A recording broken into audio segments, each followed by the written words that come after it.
and demand? It would put great price pressure on silver.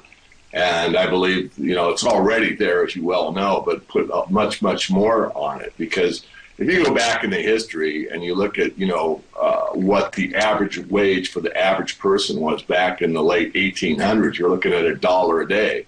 And a constitutional dollar isn't even an ounce. Today's U.S. Silver Eagle is 1 ounce. I know that. But a constitutional dollar is about 0.76 of an ounce, or roughly 3/4 of an ounce. The point is simply that $1 per day was a pretty good wage at one time. So in today's fiat world, that might be $100, let's say, per ounce. And we're not there yet. And I believe we're going to get there, maybe surpass that. But once the real value is determined, and we haven't, in my strong opinion, determined the true value of silver yet, you're going to see lots and lots of upward pressure. That's why this Gresham's Law is kind of important to think about, because people, once they feel that they're getting fair value for an ounce or 10 ounces or whatever they determine to use in the marketplace, then you probably see a lot more transactions take place in precious metals. But if they believe strongly that it's undervalued, then the tendency is, of course, to save it. All right, let's talk about Gresham's Law for a second, because it's something that Bill Black, the former regulator during the S&L crisis in the U.S., speaks about often as well, as being one of those, if you will, behavioral economic aspects that drives markets and finance underneath the surface a little bit. Tell us, explain Gresham's Law, how it applies here. What is the law? Gresham's Law is commonly stated that bad money drives out good. It's more accurately stated that bad money drives out good if the exchange rate is set by law.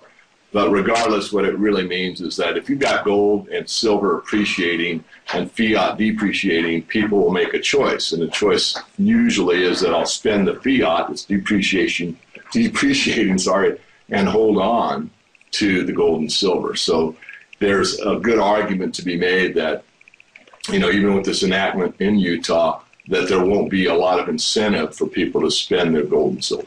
Right. Well, it sounds almost as if you could apply the same concept that's used in the fractional reserve banking system, the velocity of money concept, which is to say that loans become more plentiful the more that they are recycled through the banking system. You could say, apply this to silver and say there's a velocity of silver concept here, is that the more it's used, the greater demand there is for the silver, and therefore the price goes higher. So actually, by spending your silver, you're increasing the price of the savings that you have left in your silver savings account. But let's move on to supply and demand here for a second. The CPM group, what's the most bullish data in the report that's just come out and the most bearish? I know you track this stuff pretty closely over there at the Morgan Report. One of the more bullish aspects is China. The amount of demand from China, and it's, of course, twofold. There is investment demand in China, but particularly the industrial demand that's really never thought of thoroughly. If you go back to the Silver Institute's 2000 issue, the amount of silver used on a per capita basis in China was 1/70th the amount of silver used in the Western Hemisphere, so United States and Canada, for example. Now it's about 1/20th, so it's been about a four-fold increase in the amount of silver used, cell phones, laptops, anything electrical, in China as they build and modernize their whole infrastructure. That trend continues and continues strongly. So right now they're using about 1/20th the amount of silver per capita that they were using several years ago. And again, that trend continues. So if you look at what's going on in the solar energy field, a lot of solar panels produced in China, the industrial side in China is huge. On top of that, you have gold and silver availability for investment in China as well. Well, it doesn't take much imagination to think about 1.4 billion people in China. Certainly not every one of them is going to buy silver, unless, of course, they catch on to the Max Keiser, buy an ounce situation.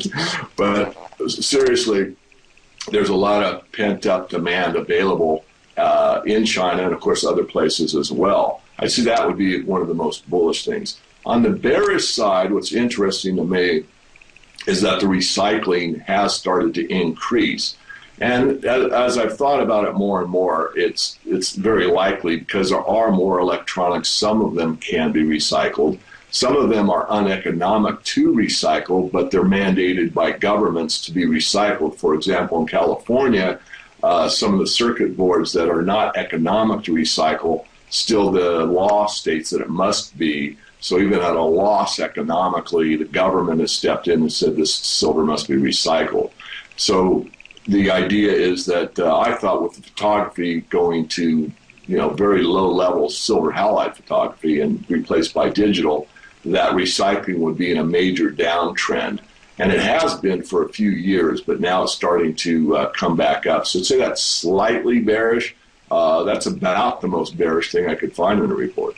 All right. Well, that's all the time we have for on this episode. David Morgan of the Morgan Report. Thanks, as always, for your contributions on the silver side of things. And would you say the trend and the bullish trend is still intact? Is that your basic bottom line? Absolutely, Max. You've seen my lecture there in London and also in France. I'm extremely bullish. You've seen my 10-year projections. Certainly, the price of silver, like anything, goes up and down. But we're far, far, far away from the ultimate top in the silver market.